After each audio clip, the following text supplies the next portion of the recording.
Το κανονικό είναι, δηλαδή, τι δικαίωμα έχει ο δανειολήπτης, εννοώ το κανονικό είναι. Λοιπόν, ο δανειολήπτης έχει το δικαίωμα να πάει και να πει: σας έχω δώσει παραπάνω 4-5 χιλιάρικα, τα θέλω πίσω. Βάλτε τα μου στο λογαριασμό. Δεν ήταν παράνομο αυτό που σου ζητούσα όμως. Παράνομο είναι. Παράνομο είναι. Τώρα είναι παράνομο. Όχι, από την αρχή ήταν παράνομο. Πηγαίναν στα δικαστήρια. Η απόφαση από την αρχή ήταν παράνομο. Λέγανε στη δόση.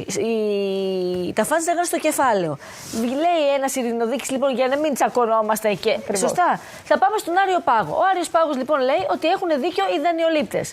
Άρα λοιπόν οφείλεις να τους δώσεις ό,τι τους έχεις πάρει παρανόμως. Άρα πρέπει να συμβληθούν αυτά τα χρήματα.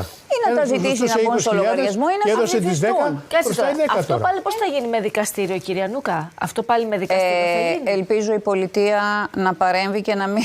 Μήπως αυτό εννοούν όταν λένε να δούμε τις λεπτομέρειες? Μήπως εννοούν αυτό όταν λένε να δούμε τις λεπτομέρειες? Δεν μπορώ να καταλάβω τι εννοούν για τις λεπτομέρειες. Δεν μπορώ να διανοηθώ. Θα μπουν μέσα, θα συμψηφιστούν. Αυτό, συμψηφισμό να γίνει.